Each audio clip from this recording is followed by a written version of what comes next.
Well, ladies and gentlemen, looks like we've got another system update. Now, normally I'd be very excited and I'd play the big clams dancing or whatever the hell the crabs dancing stuff. But I don't trust any Honda updates anymore.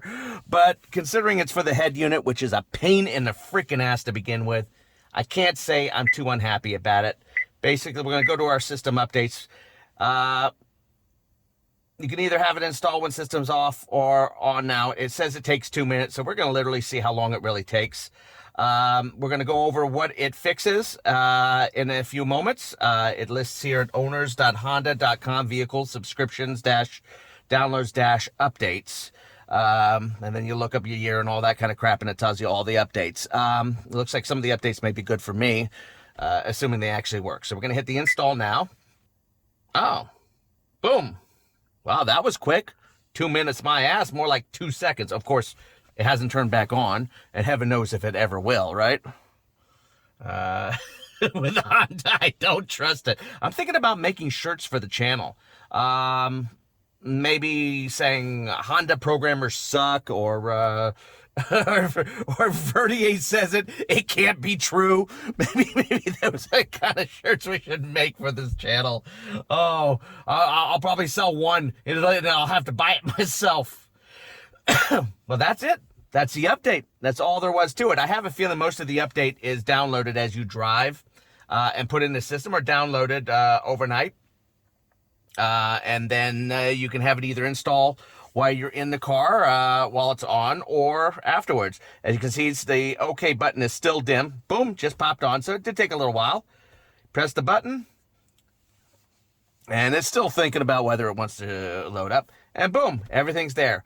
Now, whether we're going to see less crashes or not, that's a whole nother question.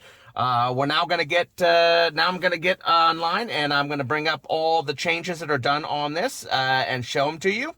And we'll go over them, and that'll be it for the video.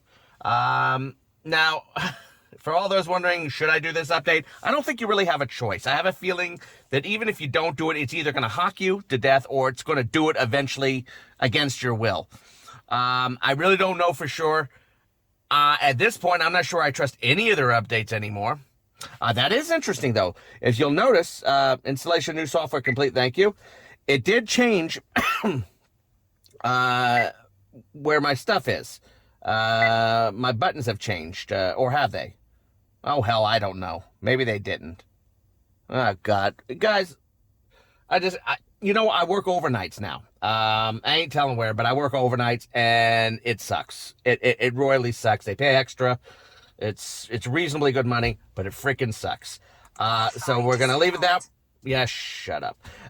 So we're going to leave it at that. We're going to go over everything that it supposedly, hold on, we got to do quotes, fixes, and we'll go from there.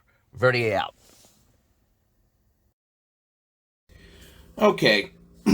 Now that we've got a general view of what this new software update is, it's software 18 Apple Edward -2148-001. I figure it pretty much downloads in the background while you drive, and then, as you could see earlier, installing doesn't take a long time. And for some reason, this font always looks like crap for me. I don't know why. Probably a font problem of mine, but this is the font they choose to use. So some of the issues supposedly going to be fixing intermittent errors. System reboot occurs after a phone call.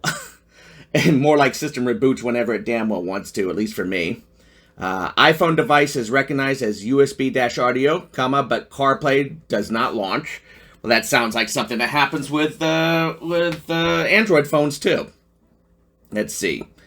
Honda Link phone connection status shows as disconnected while phone device is paired via Bluetooth. Well, I'll let you know whether that's fixed or not, because that happens to me.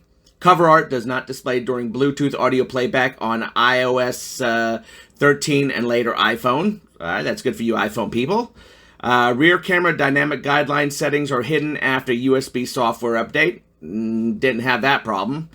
Android Auto does not work after repeated USB connections. That happens to me. That has happened to me on multiple occasions, usually due to the damn thing just disconnecting out of the blue for no reason.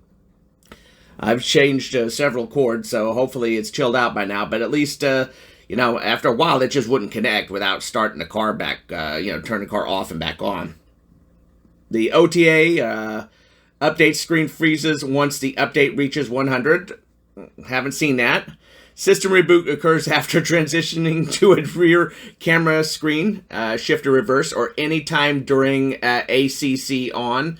Well, I'm wondering if this may fix some of my reboot problems, because I have ACC on all the time, and I use it all the time.